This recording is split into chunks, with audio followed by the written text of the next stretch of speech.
Bismillahirrahmanirrahim. Assalamualaikum warahmatullahi wabarakatuh. Alhamdulillah, ala kulli hal ya teman-teman semuanya. Jadi sebagaimana yang saya sampaikan di pertemuan sebelumnya bahwa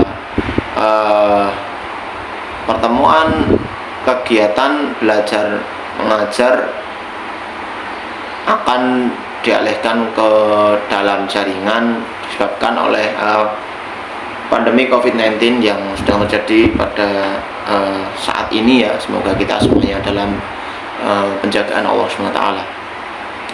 Baik, langsung saja kita masuk ke materi yang pertama. Jadi materi pertama ini kita beri tema ya, proses, sensasi, dan memori dalam komunikasi. Nah, di sini kita akan membahas 3 hal yang akan kita bahas pada pagi hari ini. Yang pertama, pengertian dari sensasi sendiri. Jadi sensasi ini adalah proses menerima rangsangan atau stimulus atau pemicu melalui alat indera.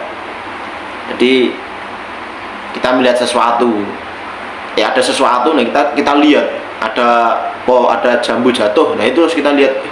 Nah itu adalah termasuk dari proses sensasi. Jadi tahapannya adalah adanya sensasi, adanya stimulus atau pemicu itu. Nah, setelah adanya stimulus, maka alat indera akan merespon atau diserap oleh alat indera yang nanti bakal masuk ke impuls saraf, kemudian masuk ke otak, jadi atau pikiran atau ingatan. Nah, itu prosesnya seperti itu. Pemicu, alat indera, kemudian impuls saraf, kemudian ke otak. Nah, di dalam proses sensasi ini ada beberapa faktor yang mampu memengaruhinya. Jadi ada 3 yang mempengaruhi proses sensasi ini. Yang pertama itu adalah intensitas stimulus sendiri. Jadi ketika stimulus itu mampu memberikan intensitas yang lebih, maka indera pun akan memperhatikan dia dengan lebih.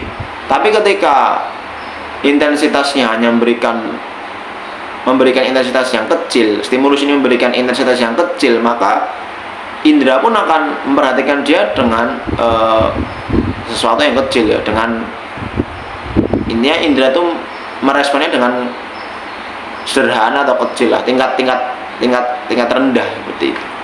Nah, itu yang pertama, faktornya adalah intensitas stimulus atau pemicunya. Yang kedua ini adalah kontrasnya. Jadi contohnya ini adalah ketika contohnya ada warna hitam, nah di tengahnya itu ada warna kuning, atau ya di mana, di pinggir atau di tengahnya ada warna kuning. Nah, maka alat indera ini akan cenderung, atau mata ini akan cenderung melihat sesuatu yang kontras tadi, yaitu warna kuning. Nah, itu adalah faktor yang kedua. Nah, yang ketiga itu adalah gerakan. Jadi ibaratnya ada kucing yang bergerak dan yang diam. Nah, maka alat indera kita atau mata kita ini akan cenderung kepada sesuatu yang gerak-gerak tadi itu, karena kan yang diam ya udah dibiarkan gitu. Tapi yang gerak, maka indera akan meresponnya dengan tingkat yang lebih. Nah, itu faktor-faktor yang mengaruhi proses sensasi. Nah, setelah pengertian sensasi sendiri, maka kita akan masuk ke attention atau perhatian. Yang kedua ini adalah perhatian. Yang pertama tadi pengertian, yang kedua adalah perhatiannya dalam sensasi. Nah, dalam sensasi itu ada perhatian atau ada attention, yakni proses memilih dan memfokuskan stimulus tertentu untuk diproses lebih lanjut. Nah, ini ada kaitannya dengan faktor yang mempengaruhi tadi. Jadi attention di sini adalah proses memilih dan memfokuskan stimulus untuk direspon lebih atau untuk diproses lebih lanjut. Nah, attention di sini itu dipengaruhi oleh beberapa hal. Yang pertamanya adalah minat. Jadi contohnya ada bola. Nah, ketika Anda itu kok minatnya melihat bola atau nonton bola, nah itu maka Anda pasti cenderung akan melihat bola apa itu? Bola champion atau bola Liga B. Nah, itu nanti akan mempengaruhi. Itu Itu yang pertama faktornya. Faktor yang mengaruhi attention. Nah, yang kedua adalah motivasi. Anda ada motivasi atau tidak gitu untuk melihat bola tersebut. Yang ketiga adalah emosi. Nah, ini adalah faktor juga yang mengaruhi.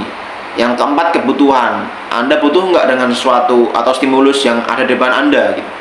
Kemudian pengalaman yang kelima. Yang kelima adalah pengalaman. Anda ada nggak pengalaman dengan sesuatu stimulus yang ada di hadapan Anda gitu. Nah, ini tadi ada 5 tadi itu ya. Nah, ini faktor-faktor yang mempengaruhi attention. Ketika attentionnya itu lengkap, maka ya tadi proses stimulus akan diproses lebih lanjut seperti itu. Lebih lanjutnya lebih dalam gitu. Nah, kemudian yang setelah tadi kita bahas pengertian dan attention, nah ini kita ada pengertian memori tadi kan. Memori itu apa sih? Adalah kemampuan menyimpan dan mengingat kembali informasi. Jadi ibaratnya kan stimulus itu kan kayak informasi. Nah, ini kita masuk ke memori, yakni kemampuan menyimpan suatu informasi, menyimpan dan mengingat kembali informasi yang ada di pikiran kita. Nah, memori itu ada macam-macamnya ya. Yang pertama adalah memori sensorik. Memori sensorik ini adalah menyimpan informasi dalam waktu singkat 1-3 detik. Memori jangka pendek itu adalah menyimpan sekitar 20 atau 30 detik dengan kapasitas terbatas. Yang ketiga adalah memori jangka panjang, menyimpan dalam waktu lama bahkan seumur hidup. Jadi ini ada macam-macam memori. Ada yang sensorik, ada yang jangka pendek, ada yang jangka panjang. Nah, tahapan memori itu ada 3. Yang pertama encoding. Encoding itu adalah proses mengubah informasi menjadi representasi. Jadi ada stimulus lah contohnya.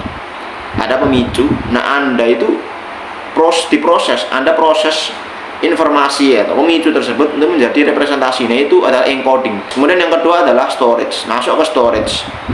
Yakni mempertahankan informasi dalam kurun waktu tertentu.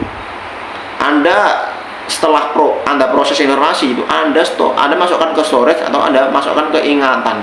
Anda pertahankan dalam ingatan Anda. Nah, itu namanya storage seperti itu. Yang ketiga, tahapan memori yang ketiga adalah recall atau memanggil kembali. Memanggil kembali itu ya kayak bahasanya kalau sering kita dengar itu yang murojaah lah seperti itu. Nah, itu tahapan memori ada 3 kan tadi, encoding, storage, dan recall. Nah, kemudian kita akan bahas faktor yang mempengaruhi memori. Jadi memori itu juga ada pengaruhnya. Yang pertama itu ini kayak pengaruh kuat dan tidaknya ya. Yang pertama itu adalah pengulangan. Ada pengulangan. Sering-sering Anda ulang maka storage Anda itu semakin kuat gitu. Kemudian keterlibatan emosi. Jadi ketika orang tuh ya ibaratnya Anda ada sesuatu ya, Anda lebih punya peran dalam pemicu itu. Jadi kan Anda bakal lebih mengingat daripada orang yang kayak bodoh amat. Kemudian keterkaitan pengalaman. Nah, ini juga hampir sama lah dengan keterlibatan emosi itu. Anda punya pengalaman seperti ini, Anda mesti lebih teringat, lebih kuat lah memorinya. Kemudian fokus perhatiannya. Ini sangat menentukan ya. Ketika Anda fokus, pasti Anda lebih kuat memorinya daripada yang nggak fokus. Kemudian struktur pesan yang jelas ya, ini perlu diperhatikan juga ya bagi komunikator, bahwa ini mempengaruhi memori seorang gitu. Ketika kita contoh komunikator tuh kok ngomong itu juga ada yang jelas, sehingga komunikan tuh mampu menyimpan informasi ini dengan kuat gitu loh. Tapi ketika komunikatornya itu nggak jelas ya, komunikan pasti juga akan menyimpan atau ya ingatannya dia akan informasi komunikator ini ya lemah gitu. Itu dari faktor yang mengaruhi memori, faktor kuat. Kemudian ini ada faktor yang menyebabkan melemahnya memori. Ya berarti kan hampir kayak kebalikannya ya, kayak kurangnya perhatian, tidak diulang atau tidak sering diulang-ulang. Kemudian interferensi informasi baru, intervensi ada sesuatu yang baru. Nah, itu kan karena kan memang otak kita ini punya batasan ya. Ketika sesuatu yang baru itu datang, nah itu bisa jadi bahkan digeser atau ditutup. Ada tapi dia cuma tertutup gitu loh. atau bahkan ada yang juga yang sampai ingatannya itu digeser, jadi ya udah dibuang. Atau beban informasi yang terlalu banyak, nah ini sampai tadi terbuang ya, karena terlalu banyak maka contoh nih ada A tuh kebuang karena emang terlalu banyak di sini informasi yang dia simpan. Nah itu adalah proses memori, proses yang ada memori ya tadi. Ini faktor, tadi ada faktor kuatnya, faktor lemahnya. Jadi prosesnya tuh ya gimana ya, pesan membawa sensasi, kemudian ditangkap oleh attention dengan otak, melahirkan persepsi, masuk ke memori ya, menghasilkan respon. Nah itu tadi ya gambaran proses besarnya seperti itu. Nah ini perlu diperhatikan ya, tadi kan ini kan menandakan bahwasanya komunikator tuh ya nggak cuman asal memberikan informasi, memberikan suatu ucapan, atau nggak cuma komunikator ya komunikator lah. Komunikator itu jangan cuma sekedar memberikan informasi, tapi juga kita tuh punya bahan gitu loh, gimana caranya informasi yang kita sampaikan itu bisa melekat kuat dalam storage komunikan. Jadi ini buat para komunikator seperti itu ya, perlu ada bekal-bekal ilmu sebagai komunikator yang baik, sehingga komunikan itu mampu mencerna, mampu mengingat informasi yang kita sampaikan dengan baik. Seperti itu. Jadi ini materi pertama, proses sensasi dan memori dalam komunikasi.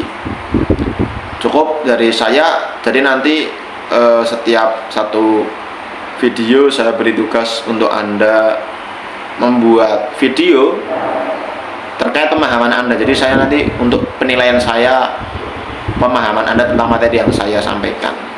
Sekian dari saya, kurang lebihnya mohon maaf. Wassalamualaikum warahmatullahi wabarakatuh.